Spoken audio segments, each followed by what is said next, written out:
Avatar movie ఇప్పుడే చూసి వచ్చా. Avatar fire and dash visual wonder, చాలా అంటే చాలా బాగుంది. టూ కన్నా, అవతార్ 2 కన్నా చాలా బాగుంది. చూడ్డానికైతే చాలా బాగుంది. ఒక మైనస్ ఒకటే ఏంటంటే ఆ స్టోరీ పెద్దగా మనకి ఇంకా అక్కడ కొత్తదనం అనేది, అంటే కొత్త క్యారెక్టర్లు రావడం ఇట్లాంటివి పెద్దగా అవుపడలే.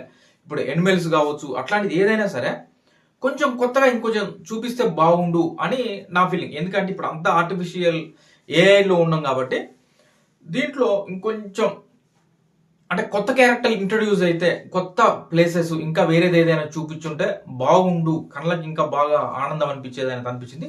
స్టోరీ యాజ్ యూజువల్ గా పాతదే, సేమ్ వాళ్ళు పండోరా కాడికి రావడం, వాళ్ళు ఇక సేమ్ దాన్ని ఆక్రమించుకోవడానికి చేసే ప్రయత్నాలు ఇవన్నీ జరుగుతుంటాయి. ఒక్కటి మాత్రం బాగా నచ్చింది ఏంటిదంటే, ఒక అంటే వీళ్ళ జాతి కాకుండా ఇంకొక జాతి వాళ్ళకి సంబంధించి ఆ రెడ్ ఫైర్ పెట్టుకుని ఉంటది కదా, ఆ విలన్ క్యారెక్టర్ అంటే ఆర్మీ వాళ్ళతో కలిసిపోయే క్యారెక్టర్ ఒకటి ఉంది. అది ఆ క్యారెక్టర్ మాత్రం నెక్స్ట్ లెవెల్లో ఉంది. విలన్ క్యారెక్టర్ అది కొంచెం బెటర్ గా అనిపించింది. చాలా ఎవరైనా బాగా ఎంజాయ్ చేస్తారు అది. అదొకటి. కొన్ని కొన్ని డైలాగ్స్ అవి కూడా కొంచెం మనకి ఎంటర్టైన్ గా బాగా అనిపించింది. కానీ కొంచెం 3 గంటల 17 నిమిషాలు ఉంది కాబట్టి కొంచెం ఎక్కడో కొంచెం బాగా ల్యాగ్ అయిందేమో అనే ఫీలింగ్ అయితే వస్తుంది. విజువల్ గా అయితే చాలా బాగుంది.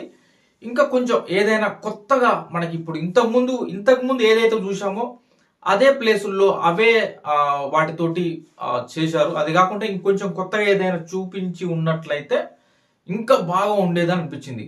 ఆర్టిఫిషియల్ ఇంటెలిజెన్స్ లో మనం ఉంటున్నాం, ఇప్పుడున్న సిచ్యువేషన్ లో ఎన్నో చూస్తున్నాం కాబట్టి ఇంకా కొత్తగా ఏదైనా చూపించుంటే బాగుండేది.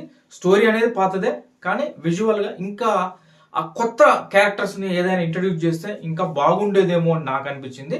కానీ విజువల్ గా అయితే బాగుంది. మీరు ఏదో స్టోరీ ఎక్స్పెక్ట్ చేసి అక్కడికి వెళ్తే మాత్రం ఖచ్చితంగా డిసప్పాయింట్ అవుతారు. విజువల్ గా చూడాలి అనుకున్న వాళ్ళు వెళ్ళండి, బాగుంది. చాలా అంటే చాలా బాగుంది. 3D లో చూడండి, 3D లో చూస్తేనే మీకు ఆ ఫీల్ వస్తుంది. నేను అవుట్ ఆఫ్ 5 3 స్టార్స్ ఇస్తాను.